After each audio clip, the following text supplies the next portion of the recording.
When we're talking about toolboxes to help, whether it be depression or anxiety or PTSD, we're going to talk about exercise in this context as a part of a toolbox. Movement is medicine. What's a minimum effective dose of movement that still provides mental health benefits? When we're looking at large groups and numbers of people, we've measured what is the minimum amount so people start to feel like a mental uplift. And we've come across this number, which we've looked at, thousands of data points, about minutes and seconds is the amount where most people tend to feel like a meaningful uplift in their mind. And some people think that's a lot less, and some people think not as much, but that's just that small amount of movement. People can see a real meaningful uplift. What if one of the most powerful tools for mental health wasn't found in a pill bottle, but in movement? This week on the TTSL podcast, we're joined by Dr. Brendon Stubbs, one of the world's leading voices on the science of physical activity and mental health. Dr. Stubbs is a world-renowned researcher and clinical physiotherapist based at King's College London, ranked among the top 0.1% in most cited scientists globally. He's published over 800 academic papers, helped lead international clinical guidelines for organizations like the World Psychiatric Association, and shaped how the world understands exercise as both preventative and treatment for depression. Most recently, Dr. Stubbs was the head of science behind the Amazon Prime documentary Mind Games: The Experiment, which aired in over 30 countries, exploring how movement can sharpen even the most elite cognitive performers. In this episode, we dive deep into the evidence, how physical activity impacts the brain, what the science really says about exercise and depression, and how small, realistic changes in movement can make meaningful differences to mental health. If you care about evidence-based mental health, the mind-body connection, and practical insights backed by world-class research, this is the episode you don't want to miss. Hey guys, and welcome back to the Thick Thighs Save Lives podcast. I am so excited to have Dr. Brendon Stubbs here on the podcast to talk about a topic I know you guys are dying to hear about. So, Brendon, welcome to the Thick Thighs Save Lives podcast. Thank you so much for having me. I'm really delighted to talk to you and all of your audience. Really excited about this conversation we're going to have. Oh, me too. So, I watched your documentary, so I just want to give our listeners a little bit of insight. Brendon was the head scientist for the documentary Mind Games: The Experiment. It aired in over 30 countries on Amazon Prime. It's incredible. If you haven't checked it out, you'll want to by the end of this episode. But this obviously wasn't a coincidence that you were the lead scientist here, because you spent your entire career studying the connection between movement and mental health. So how I kind of wanted to jump in, before I jump into the overall experiment, I kind of wanted to see what led you down this path of kind of wanting to study the connection between mind and movement. Sure, absolutely. I would really like to come on here and say that I had this noble idea from a child that I wanted to go and help people who are struggling with their mental health and movement. But the reality is, it was a number of strange coincidences that kind of led me down this path.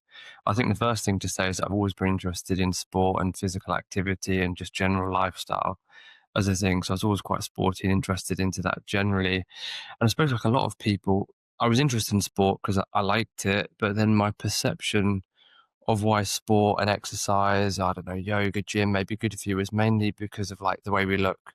And is it good for our muscles or getting slim and all of that kind of stuff, which it can be helpful for. But as I'll come to in a short while, as I realized I was really underplaying the profound impact that exercise can have much, much deeper. And I'll come back to that.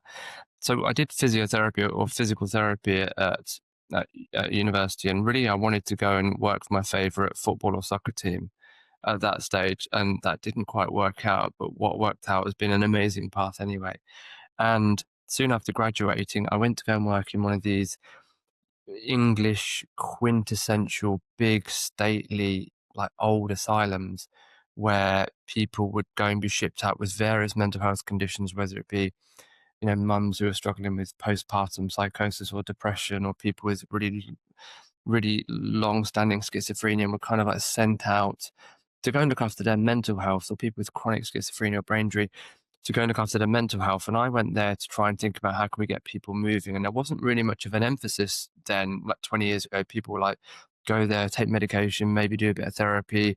But people weren't saying, hey, let's look at what you eat. Let's look at how you move. Let's look at all of these things that we can do elsewhere. And I started trying to introduce some of these things then for, I don't know, like postpartum mums or people on units, and just get people moving, and really saw the impact that it had. And I'm going to speed up a little bit now, but really that kind of led me to like an inquisitive nature of what does kind of like the science say, what is out there, and why maybe moving our bodies rather be good for our minds, and why has this been neglected. So I started off doing research in various mental health conditions, whether it be depression, schizophrenia, bipolar disorder, postpartum depression, and saying, look, hey, look, we should be doing better for all of these treatments and prevention. Why can't we get people moving and looking at their lifestyle to make people feel better? There could be many things for this, and really building upon the science, but then also general population, so everybody else who doesn't have one of those conditions, and say, why why as a society, if we over focused on our muscles or our body size, why are we neglecting the impact of movement on the mind? And that touches upon a documentary and so many other research about, can we prevent mental health conditions with movement and exercise? Can we improve mental health conditions? And that kind of led a whole big sphere of research with colleagues in the UK and all over the world, and led to things like the documentary and other pieces of work. That's a bit of a long, convoluted process, but a number of different tangents that led to the path where I currently am. That's incredible. I mean, it's almost it always seems like it's almost this, like, hidden obvious thing of, like, we're constantly selling ourselves short with fitness, being just, like, solely focused on a body size or an aesthetic, when anyone who has been in the fitness game or found a modality that really works for them understands that there's so much more benefits if you're looking at how you're feeling. As being a recently postpartum mom, I went back to exercising a bit quicker than was recommended for me, but I said to my doctor, I said, like, "I need this." Like Mm. like, "I need this for my mental health." Like, I'll stay light, I'll stay that, but, like, this is what I need right now in order to make me feel whole and to make me feel good. And it had nothing to do with, like, chasing a like, a body image. It had nothing to do with, like, losing baby weight. Like, that wasn't specifically an issue for me. It was that I knew I needed movement, but I have been in the fitness game for so long that, like, it's ingrained. So almost when, when you're introducing that to people who have almost never been exposed to that, how good movement can feel. And I guess we'll talk about this when we get into the documentary, because I know some of your participants had honestly never utilized physical exercise. They had really worked on their mind games. Didn't mean to have a pun there, but they had really worked on that and not had utilized physical exercise. So just to, like, hit on, what, you had just talked about there, when introducing that to people who are kind of like unfamiliar with physical exercise, how do you like how do you start that process to get them to kind of shift away from just looking at the, it's not about your physical. I'm not interested. I'm not trying to get you to move so that you look better. I'm trying to get you to move so that you feel better.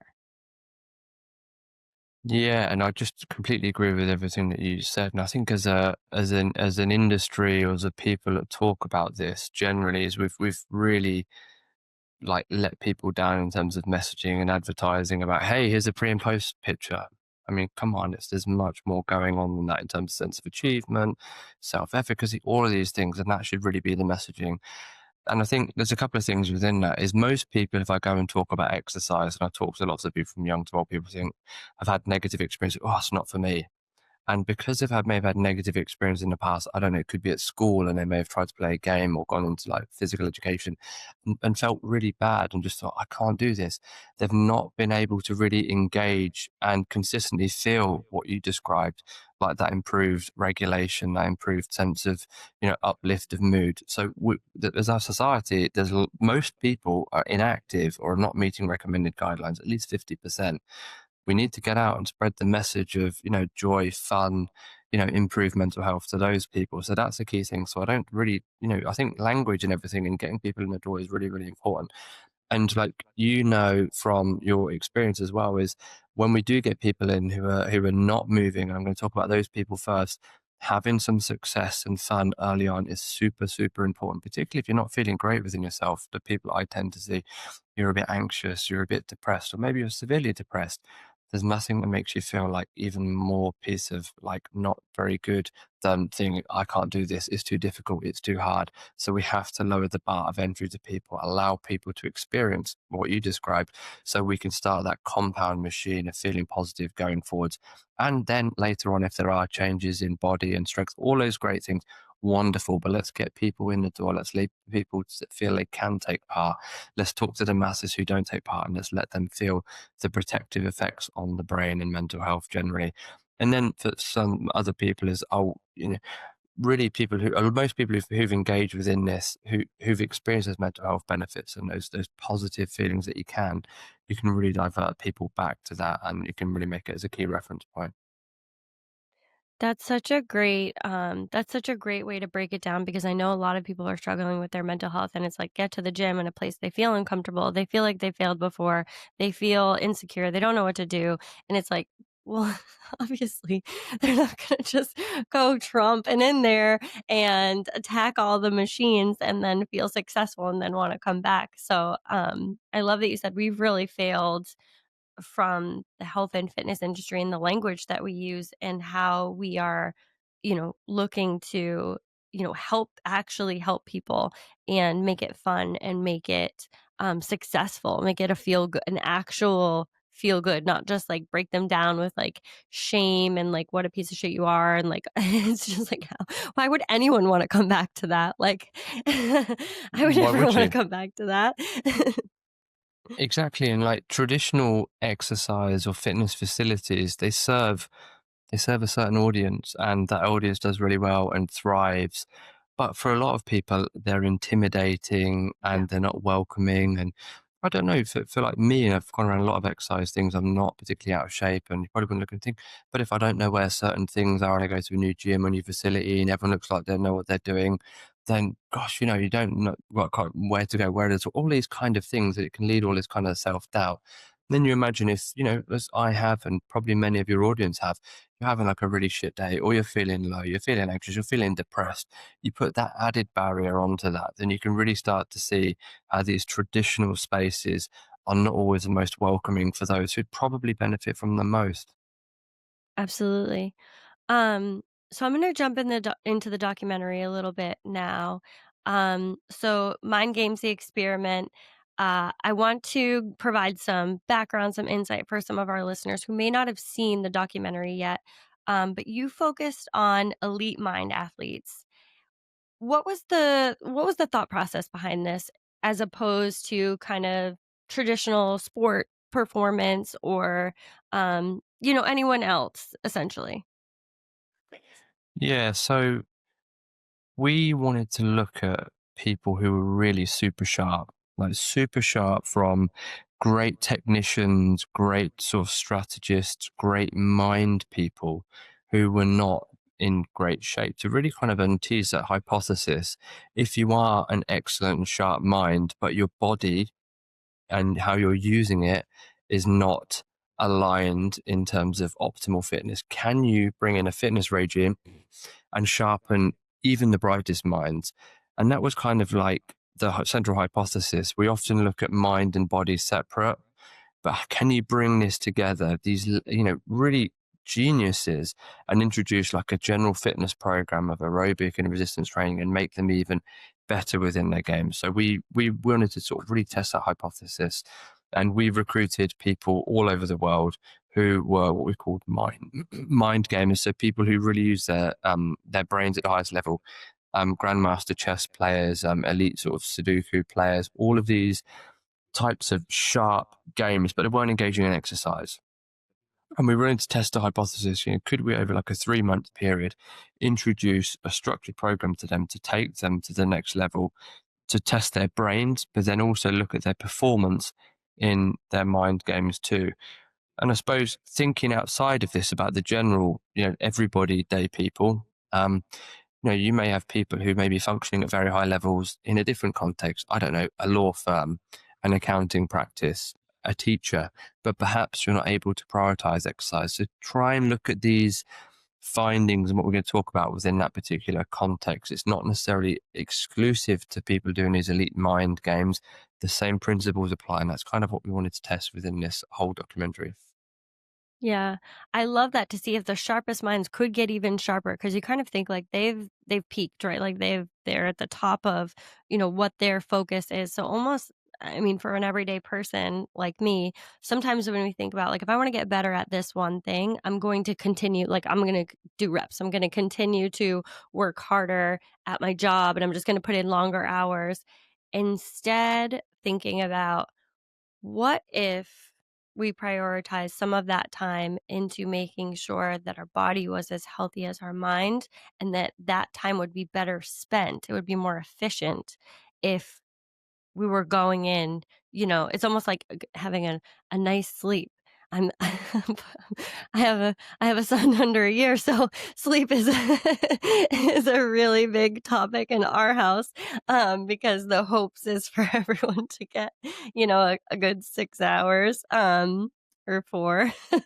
But, but how much better you feel, how much sharper you are, and how much better your performance could be, not just by trying harder in the thing, that whatever it is that you're working at, but taking the time out and actually working on your body, essentially.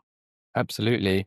And that really is the central hypothesis within this. And one of the things that we wanted to look at is are people able to make things like better decisions under pressure? People able to strategize more? Are people able to sort of concentrate and remember things under pressure? And those are really relevant for like grandmaster chess players or Sudoku players or other esport gamers, for instance. But for all of us, most of us want to, I don't know, to concentrate better at work, to have better memory recall, to, I don't know, to concentrate and make decisions better under pressure. And really that, one of the ways that we wanted to look at that is to these untrained people, could we boost their bodies and also boost their mind through this particular process? Quick interruption, guys. We are always talking about the importance of community to help you along your journey, to keep you motivated, to surround you with like-minded people. And we have a massive, massive community to do just that. If you haven't already, get in our fitness group on Facebook, Fitness Programming by CVG. Get on our app, CVG Nation. We've got hundreds of thousands of women on there who are just waiting to cheer you on. And we cannot wait to meet you. Get with us on our channels. We love to see you there. So, just talking about some of those cognitive changes, how did you measure cognitive changes within the experiment, like problem solving, memory, alertness? Like, what are those metrics? So there's a number of different ways you could do this. And because we recruited so many people all over the world, we had to be sort of pragmatic around this. One of the ways that you could do this is you could take imaging aspects of people's brain, and that looks at changes in like size or function within the brain. And that's helpful and interesting, but it doesn't really tell you what the brain's doing. And that's quite limiting by location and funding. So one of the ways that we do this is testing it with these cognitive measures. So we get people under sort of test parameters to do various computer metrics to say, how is their concentration? How is their alertness? How is their decision-making process? And we put together some of these individual cognitive tests, and we tested them under pressure before the program started and after. And then what we could do is we could say, did your score change before and after as a result of the test? So about a 20-minute computer program battery test. Awesome. So I know you tested them before and after. Did you find, like, what type of exercise were you using, for anyone who hasn't seen the documentary yet? What type of exercise were you using for different participants? Did it vary? Did you find one was superior to the other? How did that work?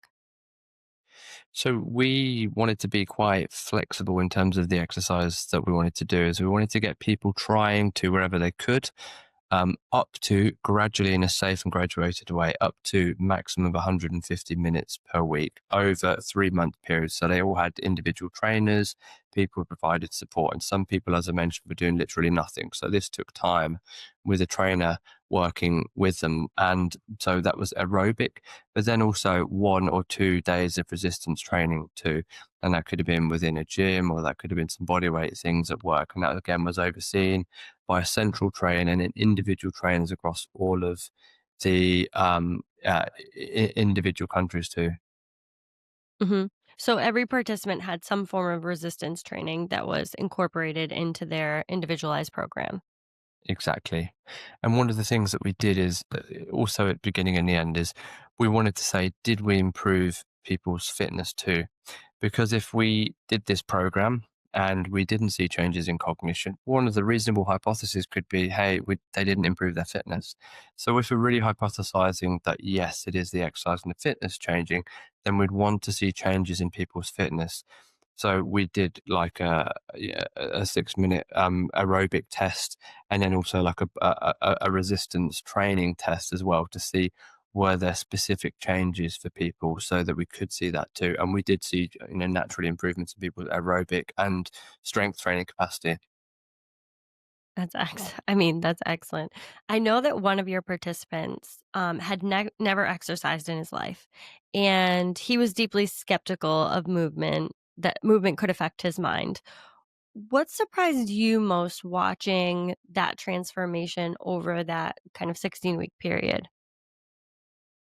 Yeah, so there's a number of different instances, but I think in particular in relation to the documentary was Ben, who you're referring to, and he had a really remarkable transformation. For instance, he'd never had trainers before. So going back to our earlier conversation around, who are we speaking to as an industry and who are we letting down or not reaching, it could be people like Ben who may not traditionally think themselves as an exercise, that never had trainers, for instance.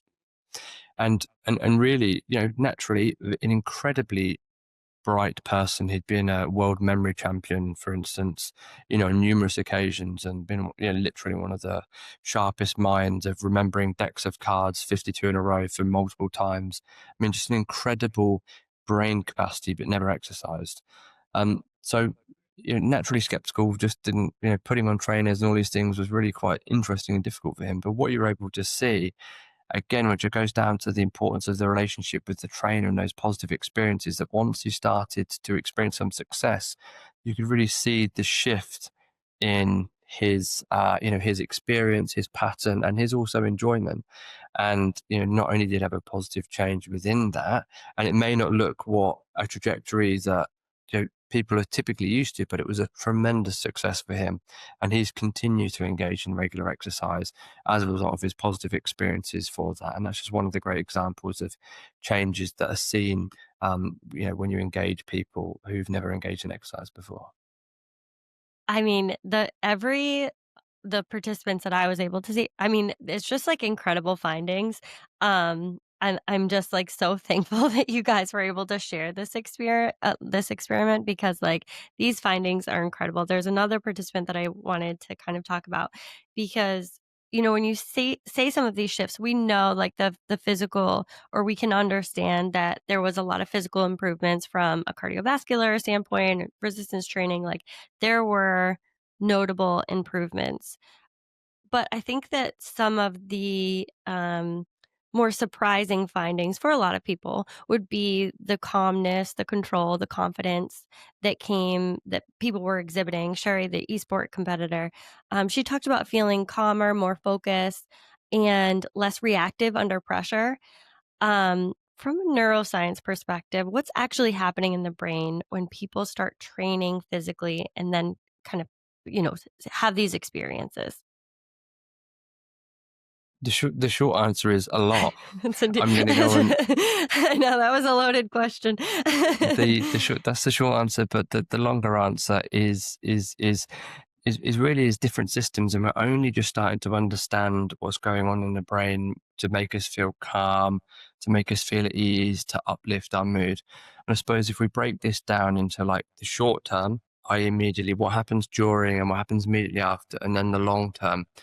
So immediately when we start engaging in both aerobic and resistance training, obviously we experience greater blood flow and volume going into their brain, but we start to see different perfusions within important emotional and control areas of the brain. I don't know, some of the ones that are of interest are like the anterior cingulate cortex, or an area that's really helpful here is an area of the brain called the hippocampus, which is really important to help us to deal with stress, to process emotions, and to consolidate memories.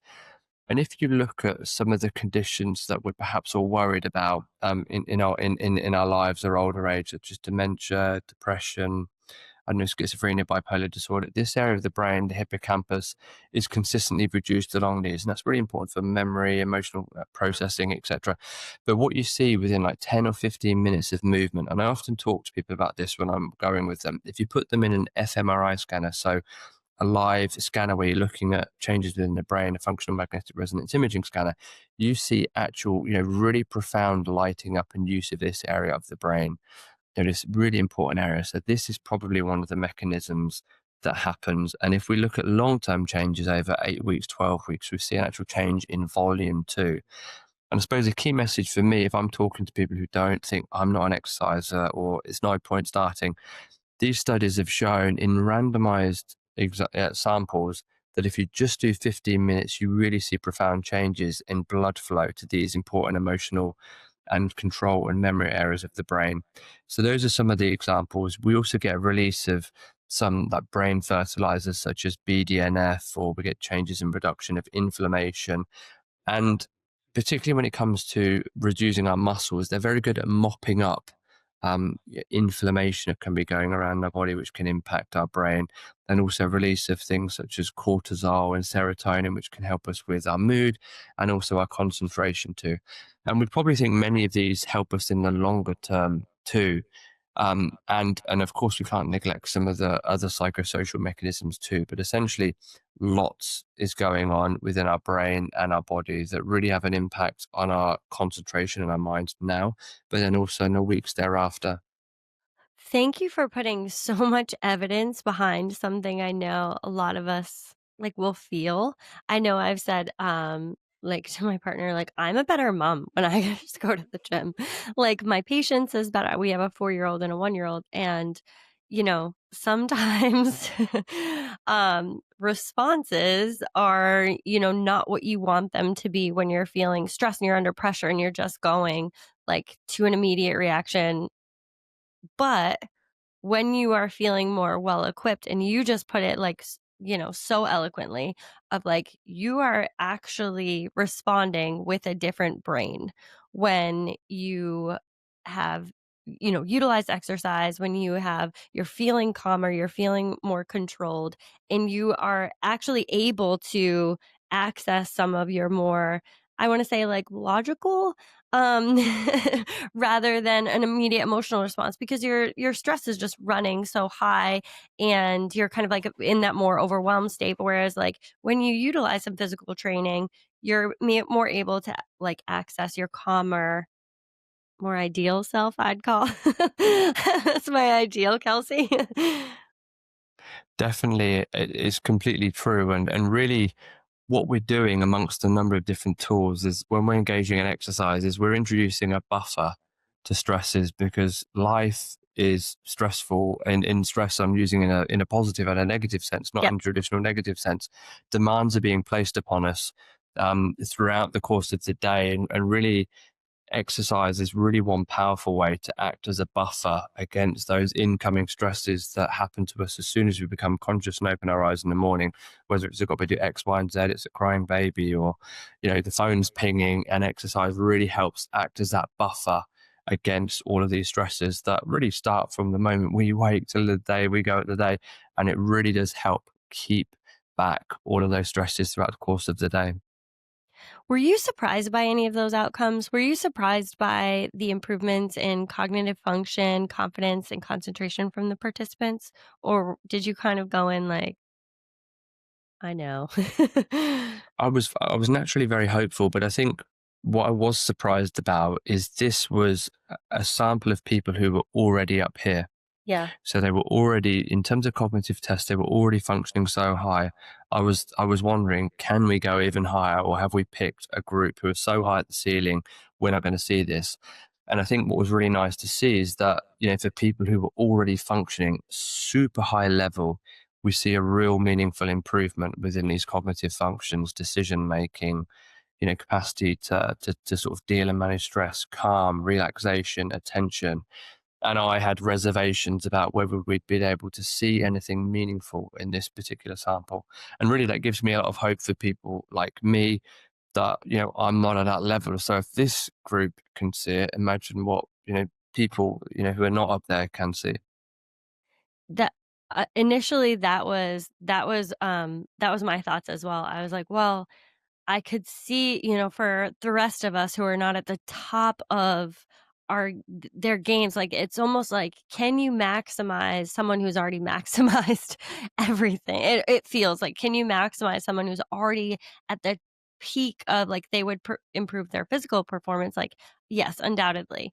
But would it actually improve their mind games is something, like, I was a little bit skeptical about going in just because they were functioning at such a high level. Like, is there any higher? It seems like they have, if there was, they've figured it out and they've kind of, like, put those in place. So that was really surprising for me, and one thing that I was very glad that you used this, kind of like subset of people, because it's like, well, if we can see improvements with them, what does that mean for the rest of us? Were there any other findings or results that didn't match your expectations, like positive or negative, beyond the headlines?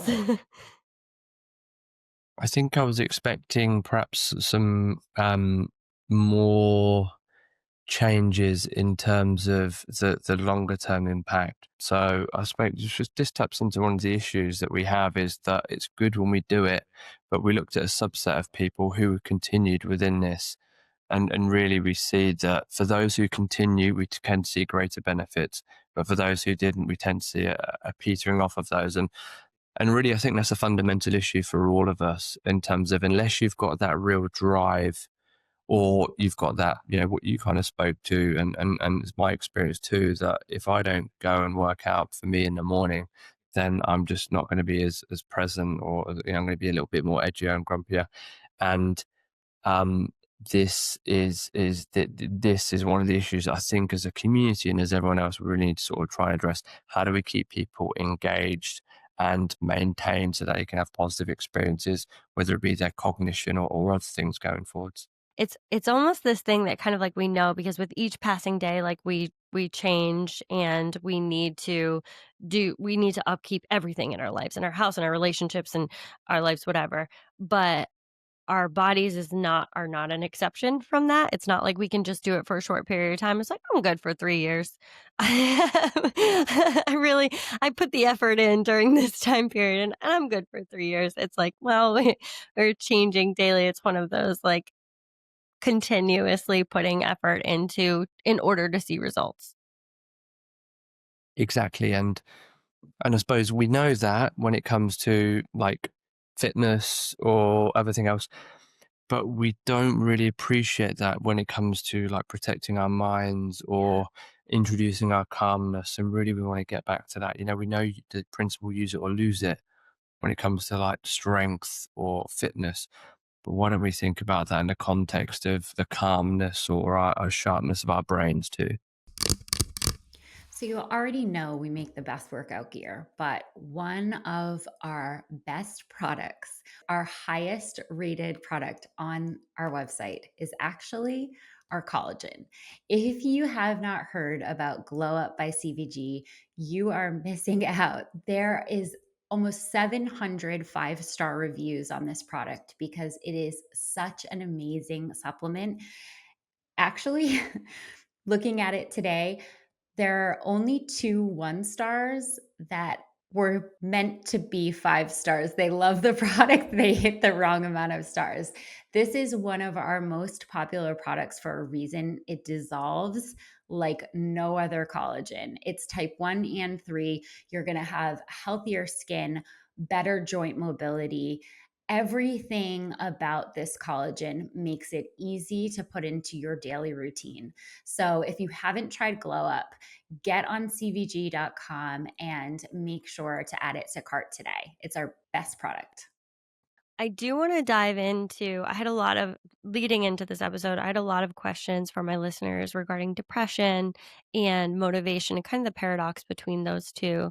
Um, and a lot of people with depression hear exercise helps, but depression itself makes movement difficult or really challenging, for some near impossible. Um, how do we kind of work with some of these people to reconcile that paradox and without shaming them? Like how can we kind of like help them to really get make movement as a part of their lives, as one of their tools in their toolbox to actually treat depression? Sure. It's a really important point and one I'm super passionate about, from my own lived experience and knowing lots of people and supporting people too, is like a really cruel paradox around this particular aspect. And I think it's super important to acknowledge, but also to say, when we're talking about toolboxes to help, whether it be depression or anxiety or PTSD, we look at a toolbox of things. So we're going to talk about exercise in this context as a part of a toolbox, and there are other things that are helpful too. So I'll just caveat it with that.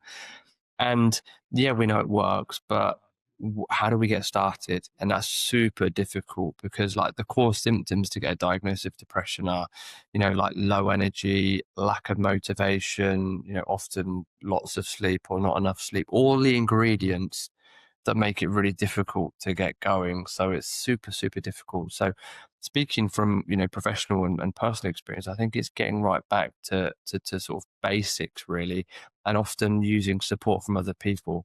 So I think just starting off super small is just really, really important. So for instance, if you've been previously trained or doing lots of other things and you're having like a really nasty bout, then just getting a friend and going out for a walk for 5 minutes is a super important start, and not feeling, oh, I feel like crap. I used to be so fit. I used to go and do X, Y, and Z.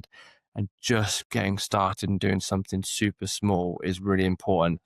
And I think, bringing in the data and the evidence, what it tends to show is that people who are really struggling with their mood and who are really inactive tend to see the greatest benefits initially, which is good news. Whereas if you're, I don't know, you're not depressed and feeling great, yeah, you feel good from doing it, but the benefits of the up curve are greatest to people going. And I think when we are depressed and struggling with motivation, that sense of external motivation is super important. A friend, a partner, a dog, something else to help us get going is super, super important. And really lowering the threshold and the barrier, both internally and externally, so we don't put too much pressure on ourselves. Just doing something is really, really important today. That could just be going for a shower, just Yeah. doing something. How many of us have been feeling absolutely awful? We've gone and had a shower, and all of a sudden we feel a little bit better. I think just bringing it back to basics, completely taking the pressure off, trying to get people to support us in that moment is super, super important as well. Yeah, that's a great point. Some of the things that I talk to the women in my group about is just that, um, as soon as we kind of make that first step, which is such an amazing one of like even just going for a walk, getting a little bit of movement in, a lot of times it's followed by this like onset of like shame or how that still wasn't good enough because I was out of breath halfway up the street, or I used to be something else. It's just like it immediately goes to this like past comparison where then we use it as a way to tear ourselves down when we made the first step. It was like making the first step, and then we used it to tear ourselves like back down as if that wasn't good enough. Which is like one of the things that struggle with on how to speak to people about because it was good enough. Exactly. And this is one of the things why it's so important, that sense of community and sense of coaching and support. Because one of the things when we're struggling, and it could be in the context of depression or not, is this critical voice within us. You're a piece of shit. That was useless. It was so much easier in the past. All of this kind of stuff. And when we're in that kind of state, we can't reconcile the truth and the context versus being dominated by the mood and the negativity that surrounds this. And that's why community and external support is super important to cut through the rubbish that can happen to us within those particular moments. 100%. So if someone listening is overwhelmed, exhausted, barely functioning, what's the minimum effective dose? I say like dose because like movement is medicine. What's the minimum like effective dose of movement that still provides mental health benefits? So I think the minimum effective dose is anything you can do today. Like I could come, there is a number that I'm going to talk about, but the reality is if that number scares you and you can do 1 minute, then fantastic. 1 minute is better than none. So just rest assured that some is better than none and more is better than some. So just getting started is really, really important. And when it comes to like the how much is good for us, we've looked at this through various different means. And essentially, when we're looking at like large groups and numbers of people, we've measured what is the minimum amount so people start to feel like a mental uplift. And we've come across this number, which we've looked at, thousands of data points, about 15 minutes and 9 seconds is the amount where most people tend to feel like a meaningful uplift in their mind. And some people think that's a lot less, and some people think not as much, but that's just that small amount of movement. People can see a real meaningful uplift. And that number will scare some people, but for a lot of people think, yeah, I can do that. And these are just averages. And if you're not doing much today, you're feeling rubbish, then just a few minutes will make a meaningful difference to you, particularly if you can compound that. Yeah. So I mean, that number will sound different for everyone, but I think that like in a general sense, like we have the way we kind of think about exercise, maybe like in the US, it's like you have to 5 days a week for an hour minimum. And it's like that is not that's not what we're talking about here. Like, sure, that works well for some people at whatever season of life that they're in or, where their priorities at. And for some lifestyles, that will work great and be amazing. But to the notable actual shift that you're seeing is 15 minutes. Did you say 9 seconds? I did, yeah.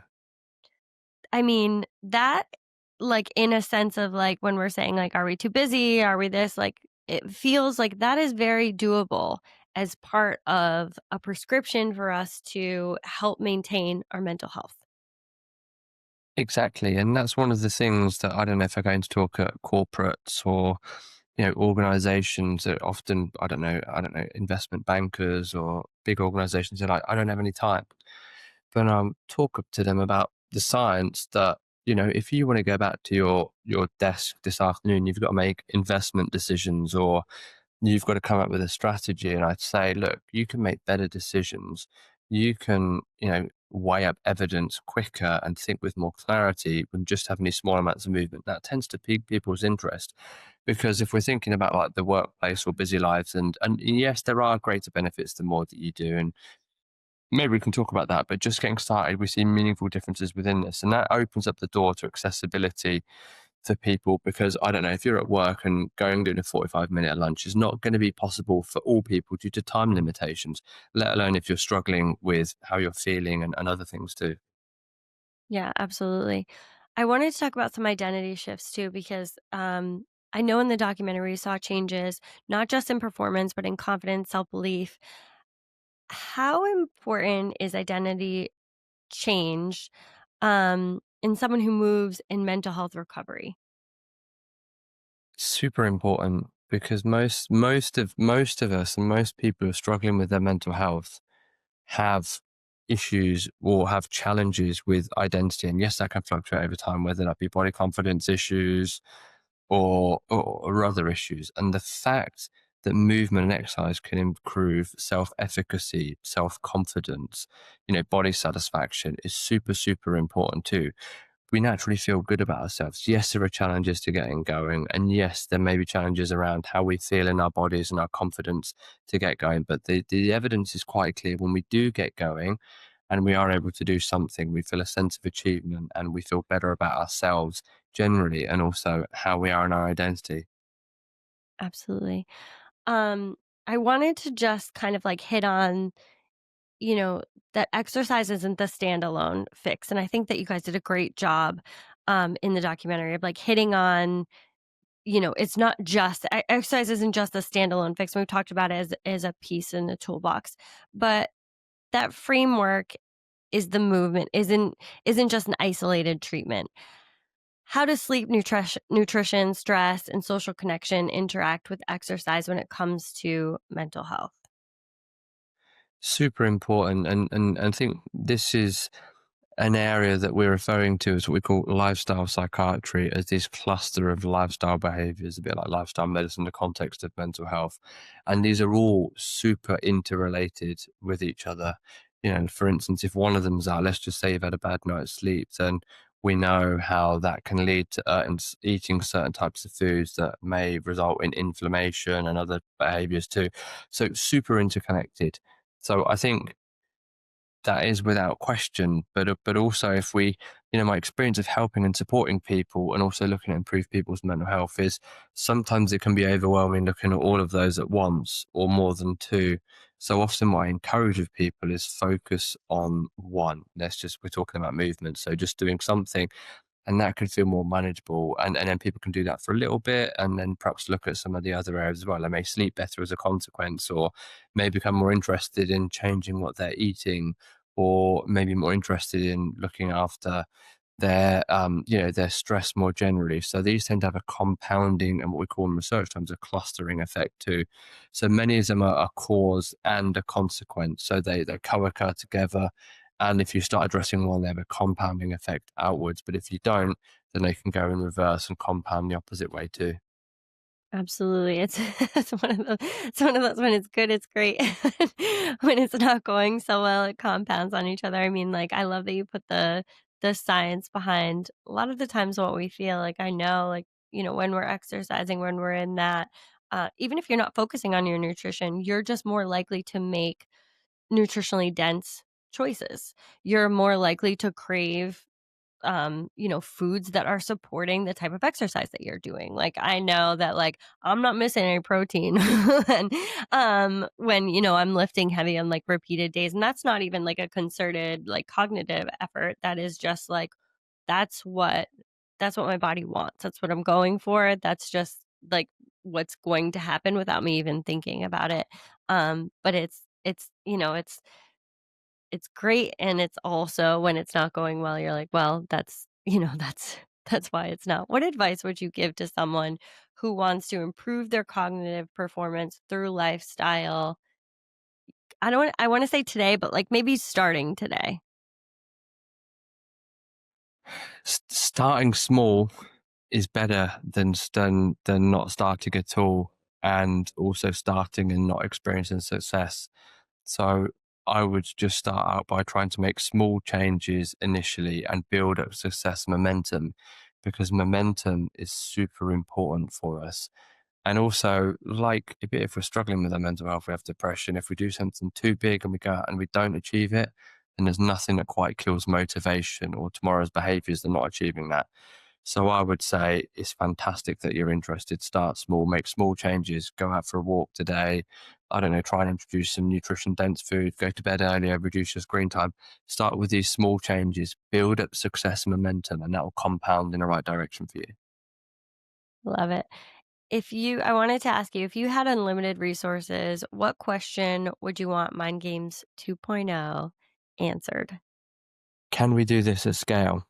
Yes, it's great that we can do it in this select group of people, but how can we get this message out to all people? I don't know, kids in school, for instance, or people in the workplace, people at home. How can we get this message around moving the body to sharpen the mind, in all different areas? And that would be my real passion and next challenge. How do we get this out there to really influence and improve the sharpening of mind and an uplifting of the body?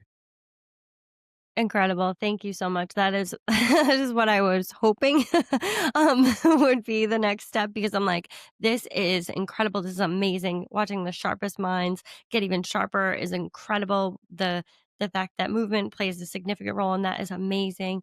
How could we do that with our kids? How could we do that with general population? Because, a lot of people are struggling and not able to maximize not only their life, but every aspect of their existence here. You know what I mean? Just in their everyday life. And how could we implement that? So I love that. That might be on the just put it on the docket, on the wish list. um if my listeners only remembered one thing from today, or, you had one message for anyone, what would you like them to remember? What would be the biggest takeaway? Go and have fun with moving your bodies, and you'll want to keep going back to it, and you'll see how it uplifts your mind. Yeah, I love that. Thank you so much. This has been incredibly insightful.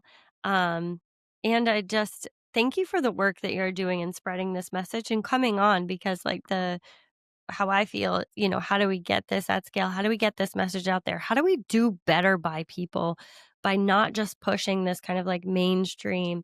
I mean, that's what my whole podcast is about, is rejecting diet culture. But, how do we, do better by people by just like talking about movement as a way of like a holistic approach to get us to feel better. It's not about looking better. It's about how can we feel better and how can we just live our lives without limitations, the limitations that come with not only limitations on your body, but your mind and, the connection between the two.